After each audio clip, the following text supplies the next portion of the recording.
Buenas tardes, profesor. En esta oportunidad vamos a presentar el trabajo final de prevención de pérdidas para ingeniería y los integrantes son Diego Cornejo, Nicole Málaga, Adrián Mori, Marcos Periche y Sara Robinson. Pregunta: ¿qué cambios globales están sucediendo en el mundo que afectan el desarrollo sostenible? ¿Por qué consideras que son críticos? ¿Cuál es el impacto que está ocasionando? En primer lugar, uno de los mayores retos que enfrenta el ambiente es la sobreexplotación de la raza humana. Todos los demás problemas provienen del hecho de que están saturando el planeta, ya que los recursos son consumidos por las personas. Este problema viene por la naturaleza de satisfacer las necesidades. Esto quiere decir que a más personas, más recursos naturales consumidos, más daños en el medio ambiente. En los últimos 60 años, la población ha triplicado la tasa de natalidad, haciendo más complicado el tema del ambiente. Solo en 1950 éramos 2.555.000 aproximadamente pobladores en el planeta y hasta el 2012 alrededor de 7.000 millones de personas. Otro punto a considerar es el cambio climático. Este es el más controversial de todos los problemas ambientales, ya que muchos científicos piensan que hemos pasado del punto de la inflexión. En otras palabras, es demasiado tarde para revertir el daño. Además, la mayoría de actividades realizadas por el hombre afectan el clima, lo que dificulta una acción enérgica severa contra este problema. La pérdida de la diversidad está relacionada directamente con los comportamientos del humano, ya que poco a poco hemos destruido y continuamos destruyendo diariamente el hábitat de las especies. Esto pasa cuando sobreexplotamos una o varias. A la vez, hay un efecto inmediato de cadena alimenticia que a su vez afectan a los ecosistemas interdependientes. Los ciclos del fósforo y del nitrógeno, el uso y el abuso del nitrógeno por parte de la raza humana ha dado como resultado una tecnología muy beneficiosa para nuestra especie. Cada año los humanos convertimos aproximadamente 120 millones de toneladas de nitrógeno de la atmósfera en formas reactivas como los nitratos para la producción de fertilizantes o aditivos alimenticios. Los residuos de plantación llegan hasta los océanos y tienen un efecto negativo en el fitoplancton, que es el principal agente de producción de gran parte del oxígeno. La acidificación del océano es un efecto directo de la producción excesiva de CO2. Los océanos absorben hasta el 25% de las emisiones de carbono humanas y el gas se combina después con otros elementos como ácido carbólico. En los últimos 250 años, la acidez superficial del océano ha aumentado aproximadamente un 30% y se espera que la cifra llegue a 150% para el 2100. El efecto de esto en la fauna oceánica es parecido a la osteoporosis en los humanos. El ácido está disolviendo el esqueleto de los animales. B. ¿Qué medidas propones para enfrentar como respuesta a la pregunta anterior? ¿Por qué consideras que impactarán positivamente? En la actualidad existe una gran preocupación por las consecuencias que trae el cambio global para la preservación de los recursos y la continuidad de las actividades humanas. Sin embargo, la protección del clima mundial es responsabilidad de todos. Es por ello que se plantea diferentes medidas para afrontar los puntos críticos que ponen en riesgo la sostenibilidad.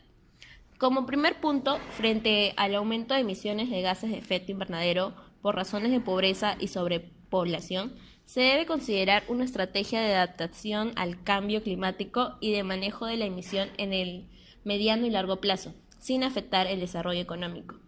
Es importante la participación tanto de los ciudadanos como de las grandes empresas públicas y privadas para contribuir con la minimización del calentamiento global, desde las actividades cotidianas del hogar como el poco uso de electrodomésticos en casa hasta en las grandes empresas como el trabajo bajo la diversificación energética limpia en el corto y mediano plazo, mediante la promoción del gas natural y las energías renovables. Esto se complementa con el apoyo del Estado, como es el caso de las actividades del Programa para el Ahorro de Energía del Ministerio de Energía y Minas.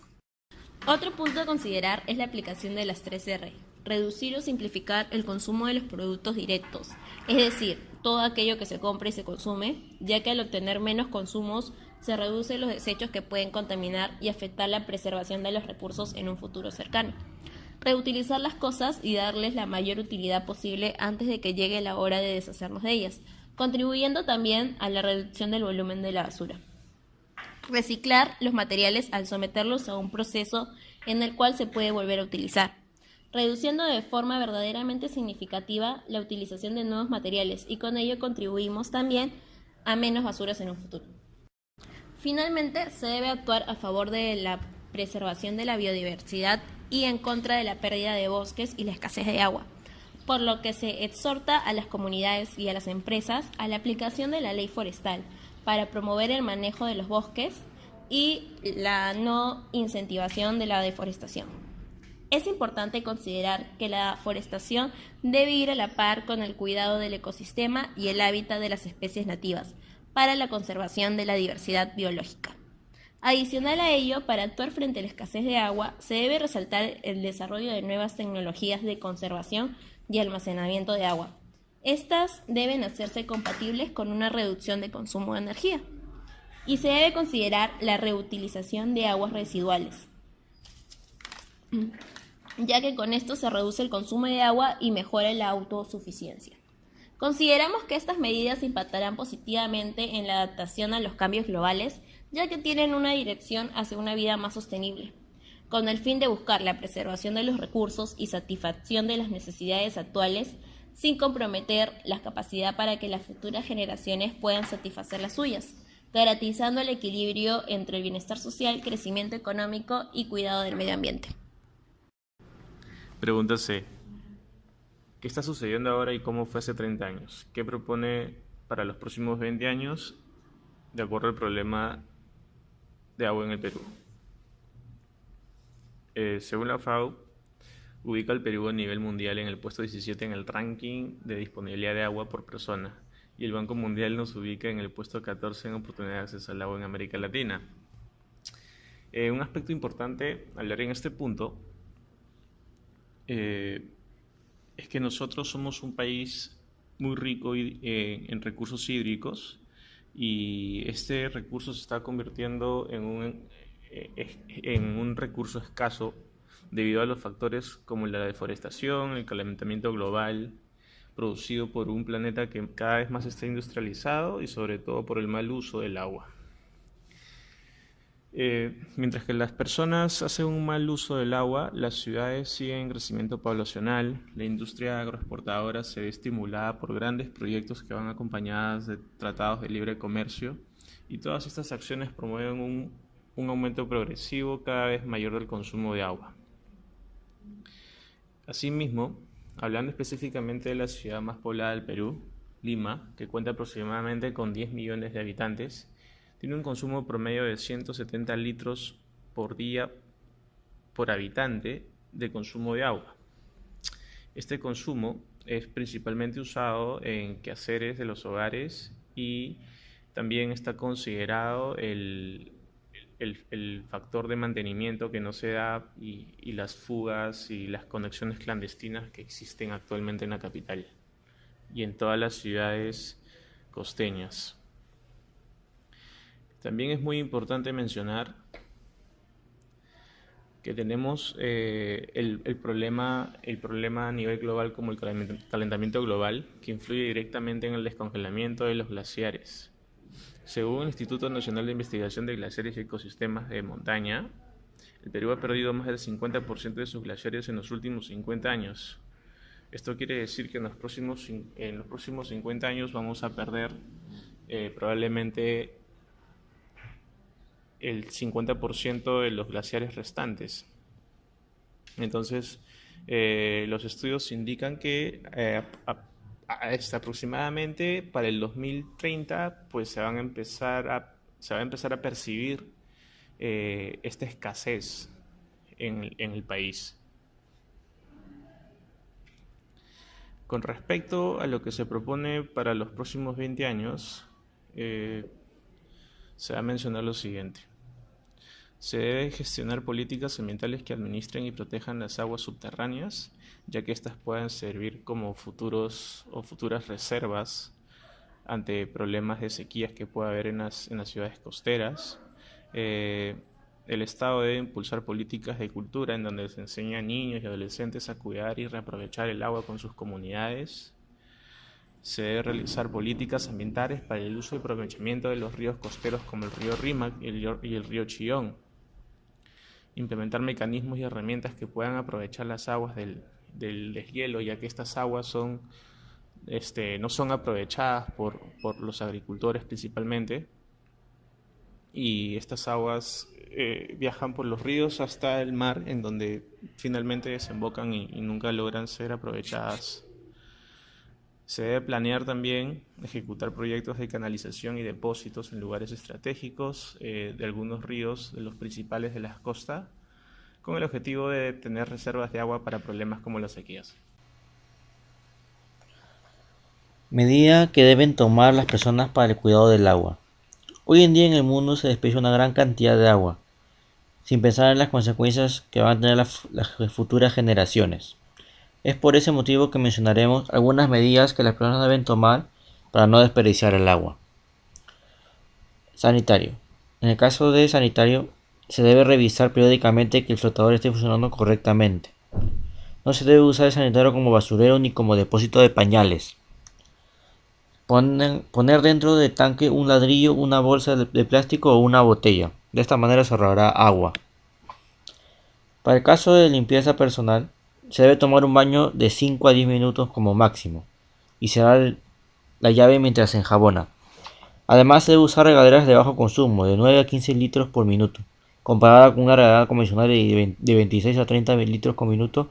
Así se ahorrará 60% de consumo de agua y dinero. Al lavarse los dientes, se debe usar un vaso con agua.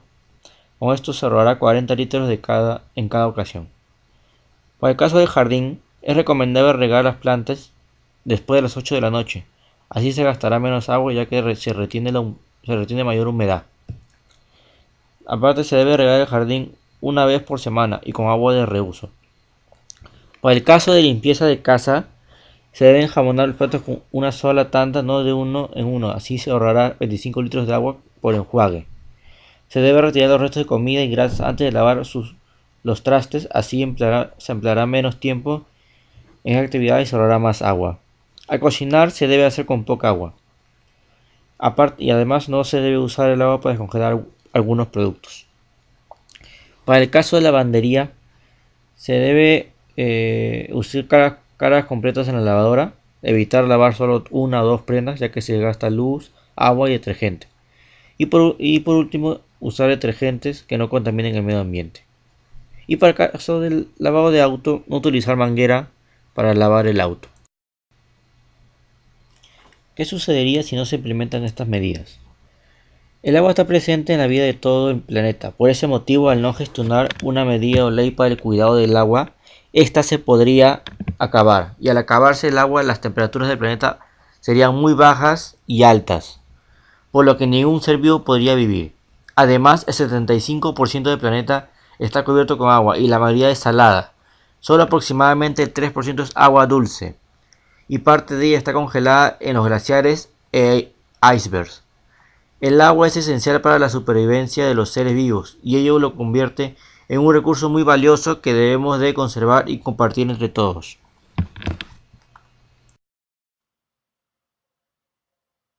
El desarrollo sostenible en nuestro planeta ha sido y continúa siendo afectado por cambios globales producto de acciones humanas. Los problemas que se mencionaron como la sobrepoblación, cambio climático, acidificación del océano, entre otros, son el producto de la poca conciencia ambiental que tenemos como sociedad y que, con miras al corto plazo, egoístamente quizás, ya sea de manera consciente o no, buscamos el crecimiento económico, muchas veces sacrificando nuestros recursos y afectando a diversas especies. El primer paso para lograr el desarrollo sostenible es el cambio de mentalidad, de mano con la educación y la inversión para la investigación de nuevos productos sostenibles. Quizás sea tarde para tratar de enmendar los errores ambientales, pero es mejor solucionarlos en el corto plazo, pues de esta manera podremos lograr un planeta sostenible para las futuras generaciones.